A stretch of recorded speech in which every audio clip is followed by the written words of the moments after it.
कि इस बार मुसलमानों को कम से कम 10 से 15 सांसद और ये साहब के झोली में डालने चाहिए, नबी के वास्ते, अल्लाह के वास्ते। आपको लोग कहेगा वैसी के साधु हैं आप, वैसी समर्थक। मैंने मायावती जी को लेके भी ये बात कही थी कि इंडिया गठबंधन अगर आपने किया है तो अवैसी और मायावती के बिना ये गठबंधन अधूरा है।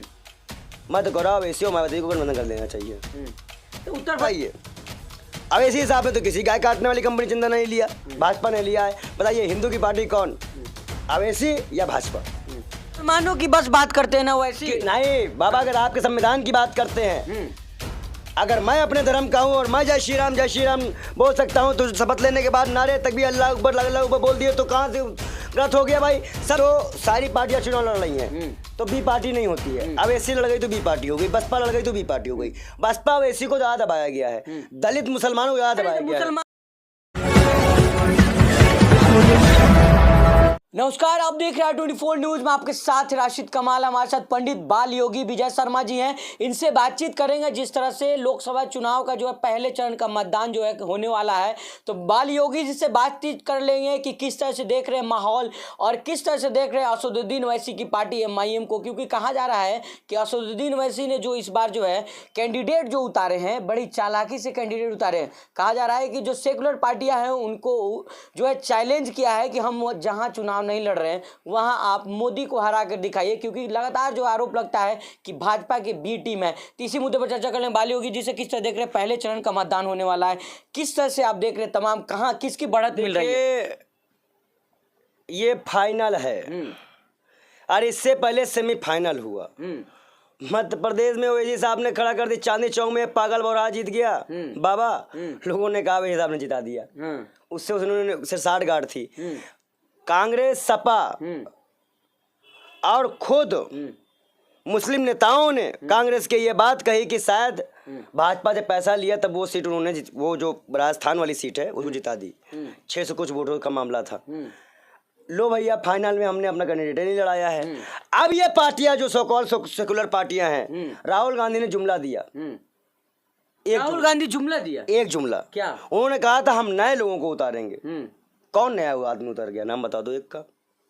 चांदनी चौक से वही उतरे हैं जिनको आज अटैक आ जाए या कल अटैक आ जाए, चांदनी चौक से उतर गए। इससे पहले अगर पश्चिमी दिल्ली देखा जाए, नए चेहरे को कब उतारेंगे? कौन नया चेहरा आया? कहाँ नया चेहरा आया?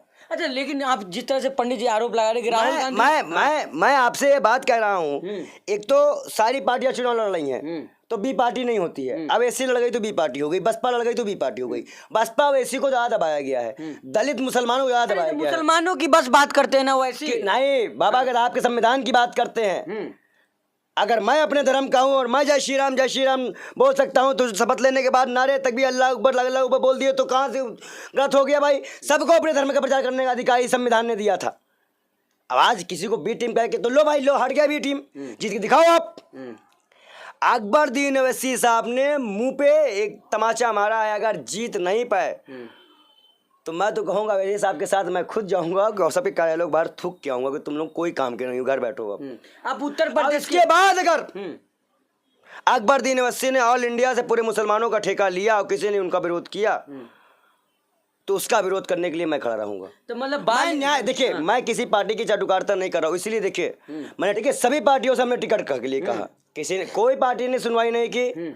और सबसे महत्वपूर्ण बात यह है कि जहां से हमने लड़ने की बात की बनारस से, वहां सबसे पहला ऐलान मैंने किया कि मैं लड़ रहा हूं। देखा तो सारे नमूने पागल दीवाने जितने भी थे, संत युवराज जी को देखिए, कल भाजपा के थे, अब आज फिर वो आ गए वो विरोध में। तो ऐसे भी लोग वहां चुनाव लड़ रहे हैं, लेकिन वह सीट में किन्नर समाज की जो महागुरु लड़ रही हैं, हमने उनके लिए वह सीट छोड़ दी। समर्थन आप करते हो? मैं उनका समर्थन करता हूँ। किन्नर समाज को भी अब नरेंद्र मोदी को हारने, अगर किन्नर समाज से ये हारते हैं तो इनको राम का जो आशीर्वाद प्राप्त है हमारे किन्नर समाज को, उनसे इनको चोट मिलेगी, क्योंकि ये राम के नाम पे आए थे।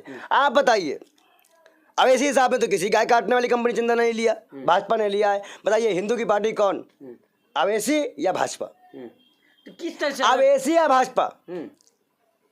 आज अगर मैं आज फिर एक बात कहता हूँ कि अगर आप किसी के धर्म के अनुयायियों को गलत कहोगे तो वो भी आपके धर्म के खिलाफ बोलेंगे। हम धर्म के खिलाफ करने वाले बोलने वाले को ही खत्म कर दें। अभी कर्नाटका में एक घटना आई है जिसमें अल्लाह अकबर करते हुए कुछ लड़कों ने यही कहा कि जैसे हम नहीं बोल सकते अल्लाह अकबर करना है और उसके उन लोगों को मार दिया। तो दोनों प्रकार के लोग दोषी हैं। कभी भी अकबर दिन वैसे सामने ऐसे लोगों का समर्थन किया? क्या हो बताओ। अच्छा एक बात बताइए, मुसलमान ही विरोध करते, बाल योगी संत साधु हैं आप इतना समर्थन कैसे कर रहे हैं दोनों भाइयों का? देखिए मैं एक चीज बता दूं, मैं हैदराबाद गया हूँ, मैंने मदरसे स्कूल देखे हैं, वो टॉप क्लास के स्कूल बने हैं, वो मॉडिफाई कंप्यूटर्स हैं, वो शिक्षाएं हैं।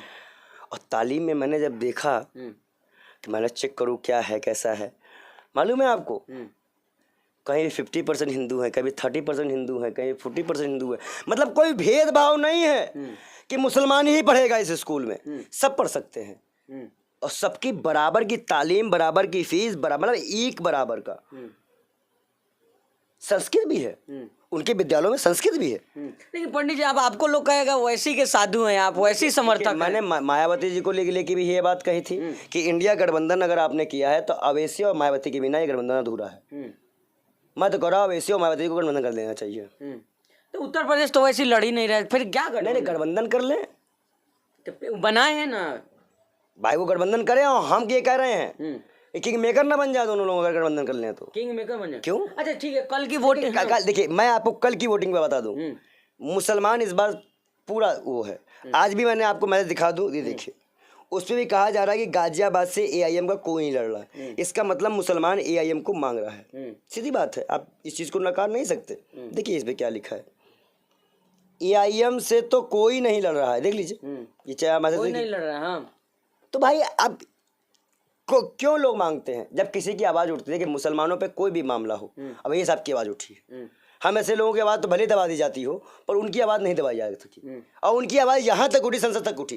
तो मेरा ऐसा मानना है कि इस बार मुसलमानों को कम से कम 10 से 15 सांसद और ये साहब के झोली में डालने चाहिए, नबी के वास्ते, अल्लाह के वास्ते।